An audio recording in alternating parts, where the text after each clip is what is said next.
going on, everybody? It's PapaStones coming back with another video. So we got some more spoilers to go over. We're just gonna jump right into it. We got some good, some bad, some ugly. No, we'll see. So first things first, we got a new leader. It is Maul. He is red-black. Action attack with the unit. It gains Overwhelm for this attack, and it deploys on 6. It is a 6/6 with Overwhelm, and each other friendly unit gains Overwhelm. Honestly, I think this leader's kind of terrifying from like an aggro standpoint, just because the fact that you can basically give anything Overwhelm when you need to do trades is pretty solid. Like, it's not going to be like Sabine style aggro, but like I feel like this leader might actually see some play. It's a good leader. It's not the most broken thing I've ever seen, but I think it'll definitely see some play. Moving on, though, we got Confederate Tri-Fighter, a 3-cost 3/3 red-black separatist droid vehicle fighter. So it's a spaceship, and it just says bases can't be healed. I don't know if they're just power creeping the boy Wolf or what.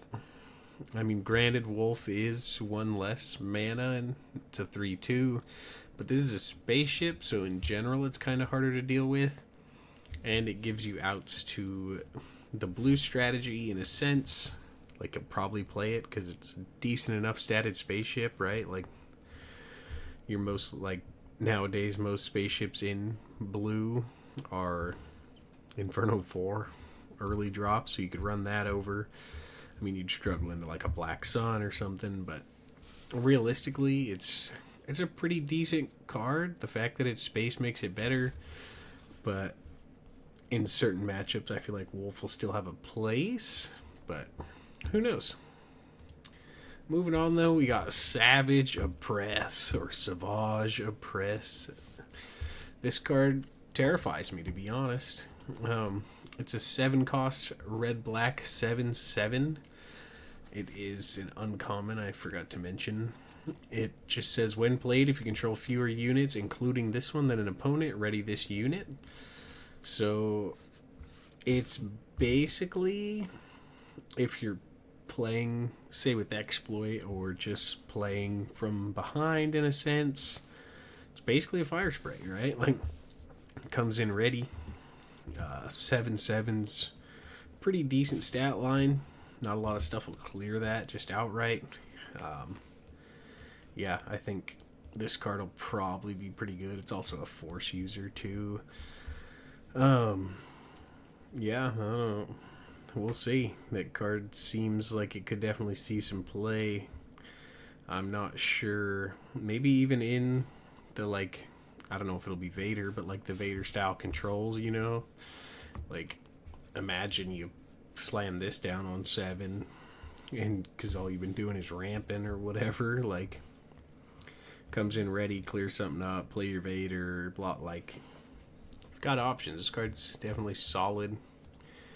Next, you got B1 Attack Platform. It's a common red-black 3-cost 5/2. Sort of terrifying in a sense that in Maul specifically, I think they probably showed this because of Maul, because 5/2 stat line is good and bad, right? Like, 5 attack is nothing to scoff at. For 3, it'll clear off the other common 3 drops, you know, Boba, Toro, DJ, Tech, things like that. Like, it'll trade into all those, but it also could be traded into by lower statted things, you know, say a Crafty Smuggler, or, you know, Greedo, or I was going to say Inferno 4, but like a super laser tech could come out and kill this, right? So I think the card itself is pretty bad, but in like a very aggro or very overwhelm heavy strategy, like in Kylo or the new Maul, this could see some play. But realistically, it's not great by any means. Moving on, though, we got some legendaries here. We got Kia Mundi, a blue neutral 5/7, 5 cost. It is coordinate. When an opponent plays their second card each phase, you may draw 2 cards. Like in a perfect world, right, this card would be really good. But the fact that you have to have 3 units on board while they're doing this, like playing 2 cards, etc., like, I feel like you're not going to get the effect as much as you would like. Unless you're like, maybe you're playing a low to the ground, like very unit focused deck, coordinating and blah blah, you know?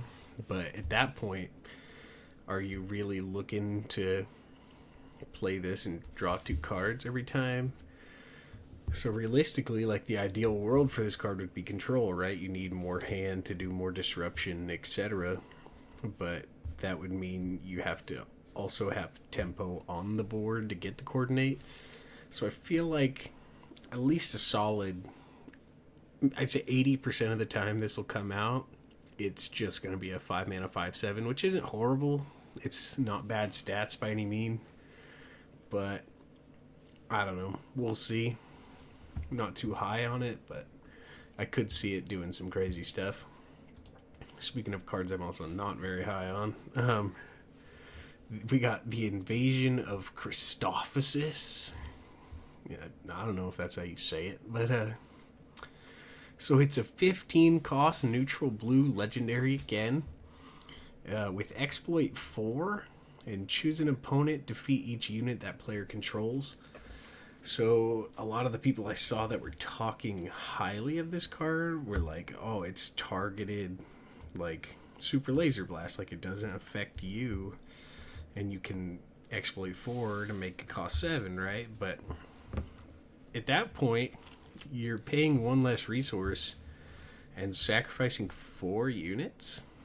So like, are you really not just better off super laser blasting? Or do you have more than 4 units to sacrifice and still have, you know, like more on the board to where it would change if it was a laser blast? I don't know. I feel like unless things change, blue is not a very low to the ground style deck in general. Maybe that changes, who knows? But if I feel like this card specifically, and same with the last one, like, you would have to be playing a lot of minions or a lot of token generation or whatever it may be just to make this seem worth it. But then if you're playing that style of deck, are you really trying to control the board at the same time? Like, I don't know. It just, like, the synergies don't seem there to me. Because I don't know. It's just, it's kind of a weird situation, you know? Because it's like, are you playing half a deck of tokens and half a deck of top end control? Like, I'm trying to piece it together in my mind, but I don't get it. So I feel like this card's probably not gonna see a lot of play.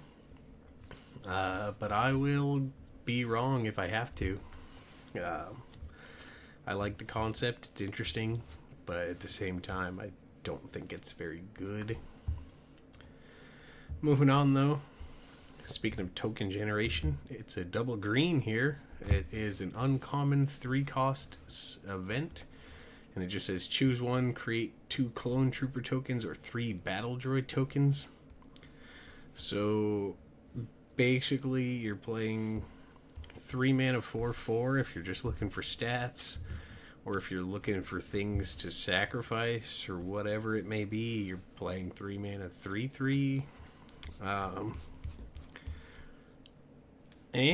It's not the worst token generation I've ever seen, but paying 1 for a 1/1 or whatever it may be, 1.5 for a 2/2, it's not the worst thing ever.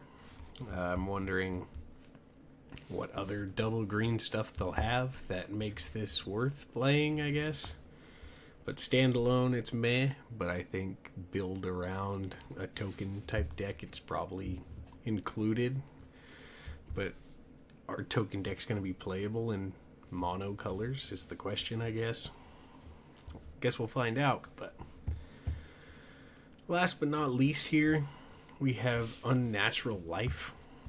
It is a yellow-black 3-cost event rare that says play a unit that was defeated this phase from your discard pile.